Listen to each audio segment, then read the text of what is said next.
Eu sei que esse review tá atrasado, mas em minha defesa, o melhor sempre fica pro final.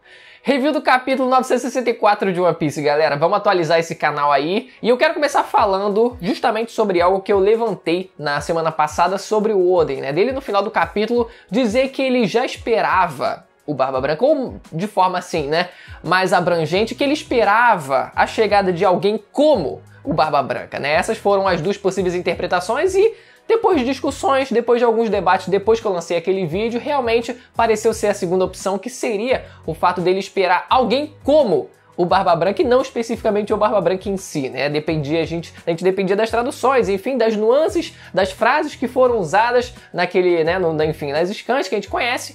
Então, provavelmente ele estava esperando alguém como Barba Branca pelo fato de ele se provar um cara que conseguiu chegar, de superar, né, todas as adversidades para conseguir chegar finalmente em Wano e assim ele reparar num cara de fato poderoso ali à vista, que ele julgasse como alguém que fosse capaz de liderar ele, né, de ser capitão dele próprio, né. Até durante o capítulo ele assume que ele não tem essa capacidade por ele não saber navegar, então ele teria que de fato fazer parte de algum bando que pudesse navegar por ele, né.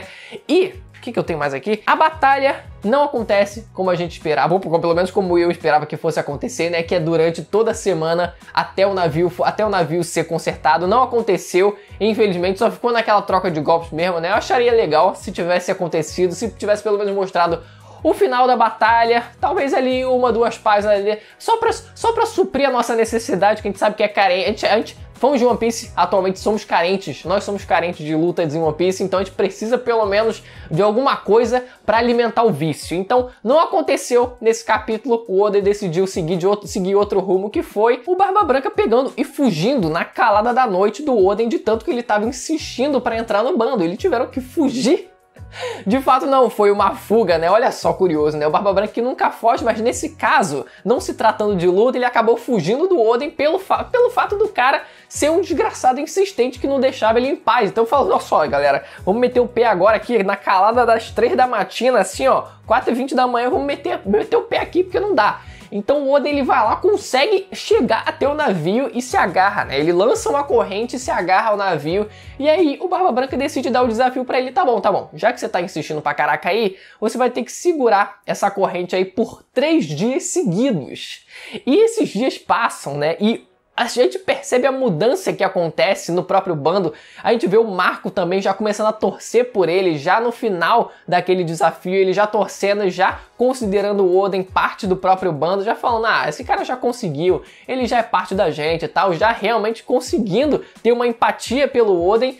Só que até o momento eu achava que o Oden, ele tava dormindo enquanto segurava a corrente, porque ele tava tão inchado, até falado disso no capítulo, ele tava tão inchado, ele tava tão gigante, que nem os olhos dele estavam abrindo. Eu achei, mano, o Oden tá dormindo mesmo segurando a corrente, mas não, pelo visto ele tava só inchado mesmo, ao ponto dele não conseguir abrir os olhos. Só que o que acontece é que durante os 10 minutos finais ele decide soltar a corrente, porque ele ouviu o choro de uma mulher. É muito parecido com o que aconteceu com o Sanji, e na época a gente cogitou muito que ele tivesse usado Haki da Observação para conseguir sentir, né, a presença de uma mulher, que no caso seria, metaforicamente falando, ele dizer que ouviu o choro da mulher, que não necessariamente seria exatamente isso, mas através do Haki da Observação, o que eu acho que é possível, já que foi a mesma situação ali. Talvez fosse também o Haki da Observação do Oden ali sendo enfatizado de forma implícita pra gente. E uma coisa que eu já tinha até pulado, o Barba Branca no meio do desafio dizendo que ele não quer um doido no bando. Ele não quer um doido no bando que coloque a família dele em risco. E olha que curioso, ele não queria um doido no bando que colocasse a família dele em risco, e por isso ele não queria o Oden. Mas olha quem ele aceitou no bando, ele queria no bando depois que colocou justamente a família dele em risco. Olha só que ironia do destino, né? Mas depois que o Oden vai lá e consegue salvar a mulher, a gente descobre que aquela é a futura esposa dele. Como é que é o nome completo dela? Amatsuki Toki. E ela se apresenta dizendo que tem 26 anos. Só que ela veio do século perdido. Cara, não fala exatamente isso, né? Não fala século perdido. Mas o que acontece é que, sendo bem específico, ela veio por volta de 800 anos atrás. E o que a gente tem que lembrar é que o século perdido, ele começou 900 anos atrás e terminou 800 anos atrás. Então, o que ela presenciou não foi o começo do apagão dessa história, mas ela presenciou provavelmente aí o final, o fato, o acontecimento mesmo que fez com que aquele século fosse apagado, o clímax dessa história. E isso é muito importante. Ela morreu agora, beleza, mas o que ela vai trazer de informação pra gente do século perdido, eu não sei. Gente, tudo bem. Ela é uma personagem que talvez não tenha sido tão primária, tão primordial para a situação na época, então talvez a gente não tenha, né? Vamos considerar aqui que o Oda ele não vai jogar as informações assim logo tudo de cara, então talvez o que a gente tenha dela é mais uma perspectiva da própria personagem sobre a história, o que não pode ser a verdade toda como um fato, mas já é alguma coisa, né? Pelo menos uma parcela de informação a gente vai ter com essa personagem e ela acaba que talvez substituindo o que eu pensava que seria o papel da Bonnie.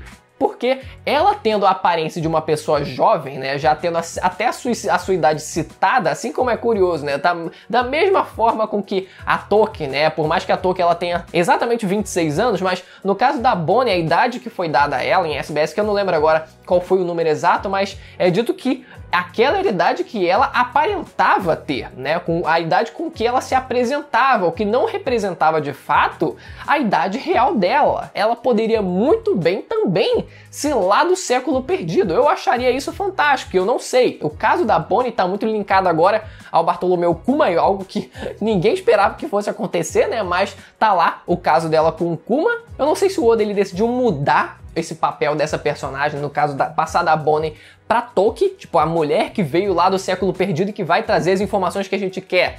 Talvez ele tenha mudado, talvez ele já tenha pensado nisso desde o começo, não sei. Mas o fato é que a Toki vai de fato trazer muita informação bacana pra gente. A gente vê também um personagem chamado Karka, que tem aquela cabeça de polvo que ele quer capturar naquela circunstância ali, o Oden e a Toki, mais que o Barba Branca dá um cacete nele, e a gente sabe que aquele personagem se torna um futuro capitão aliado do Barba Branca lá, pelo menos na época de Marineford. Então seria mais ali uma forma de jogar um gagzinho ali, tipo, olha só, tipo, mais um futuro aliado do Barba Branca, tipo assim, ó só, já tá tudo se formando ali. Então realmente, acho que não vai ter um grande plot relacionado a isso. E no final, galera, gente, no final a gente chega. No final a gente vê o monstro Gold Roger no auge. Vamos lembrar aqui, galera, mais uma vez, assim como o Barba Branca a gente sabe aqui que tá no auge, partindo das informações que a gente teve no volume 1000, vocês já estão ligados, tô cansado de falar disso. No volume 1000 a gente teve a idade do Roger e a idade do Barba Branca sendo citados no auge. Assim como o Barba Branca nessa idade agora, nesse flashback está no auge, o Roger também está, porque atualmente nesse flashback ele tem 47 anos e a gente sabe que, segundo o volume 1000, ele no auge estava com 41 anos. Poderia ter alcançado o auge antes, mas a gente sabia que pelo menos naquela linha do tempo, naquele período de tempo, aos 41 anos, ele já estava no auge. Então, vamos acreditar aqui que ele ainda mantém esse auge mesmo estando com 47 anos, que ainda não é um vovô, né? Então vamos considerar aí que ele tá bem estável no auge nesse momento com 47 anos. E a gente vê também o Shanks com 9 anos de idade. A primeira vez não, mas a idade mais recente que a gente viu o Shanks foi quando ele tinha 12 anos, que foi no flashback lá da Batalha de Edward, no capítulo 0, quando o bando do Roger foi enfrentar o bando do Shiki. E naquele flashback ele tinha 12 anos, foi a idade mais jovem que a gente viu dele, do Shanks. Então, desde os 12 anos ele já estava no bando do Roger, mas nesse capítulo a gente tem uma idade ainda menor, desde os 9. Ele já fazia parte do bando do bando do Roger, assim como o próprio Bug também estava junto lá, né? Tipo, o Bug lá também tem quase a mesma idade ali, acho que tem 1 ano a mais ou 2 a mais, um negócio assim. Mas o Shanks com 9 anos já fazia parte do bando do Roger. Gente, e uma curiosidade, porque no quadro anterior, no quadro de cima, no caso, aparece lá a Toki, né? Que a gente sabe que tem a fruta do tempo. E todo mundo sabe, né, que o Shanks logo abaixo ali é o atual usuário da fruta do tempo. Todo mundo sabe disso, todo mundo sabe disso. Vocês sabem disso, eu sei disso, todo mundo sabe disso. Pra quem não tá ligado, vou estar deixando linkado aí no final do vídeo aí, se você não viu esse vídeo. Agora, como o Roger ele vai conseguir fazer com que o Oden ele faça parte do bando dele, porque no final ele mostra o interesse por quem é esse samurai? Eu quero conhecer ele. Obviamente quero que ele faça parte do meu bando. Eu gostaria muito que a gente tivesse um Dave Back Fight do Roger com o Barba Branca desafiando, apostando o próprio Oden. Eu acharia maravilhoso ver uma partida onde o Barba Branca e o Roger, por mais que não fosse uma batalha, um confronto direto, os dois participassem dessa batalha, do Dave Back Fight. Eu acharia sensacional. E outra coisa também é o próprio Weasel, porque o Weasel, nesse capítulo, ele tá com um ódio mortal do Barba Branca. Ele não quer, ele tá tipo assim, meu, eu odeio você, eu nunca vou te perdoar pelo que você tá fazendo com o Oden. Mas a gente para pra pensar que o Weasel depois, ele ficou no bando do Barba Branca. Ele ficou no bando, ele ficou de boa. Então o que fez ele mudar de ideia? O que será que foi que nem o Ace, que tipo assim, passou tanto tempo que acabou aceitando, que acabou, tipo, até que o velho não é tão ruim assim, né? Até que ele é gente boa. Ou será que teve alguma coisa que fez com que ele de fato mudasse a perspectiva dele relacionado ao Barba Branca? Isso a gente não sabe exatamente, mas o fato do Oden ele partir pro bando do Roger e o Weasel ficar no bando do Barba Branca, a gente não sabe ainda. Pode ser que a gente tenha aí a informação disso. E a gente sabe também, né, que depois de Inuarashi e Nekomamushi eles vão acabar indo pro bando do Roger também. Então talvez eles também acabem sendo apostados lá no Dave Back Fight se isso acontecer. Mas enfim, galera, espero que você tenha gostado do vídeo. Deixa o like se você gostou, se inscreva no canal, ativa o sininho para receber as notificações dos próximos vídeos. Tem 2 vídeos de One Piece aí se você quiser continuar assistindo vídeos de One Piece aqui no canal. Vou ficando por aqui, até a próxima. Tchau!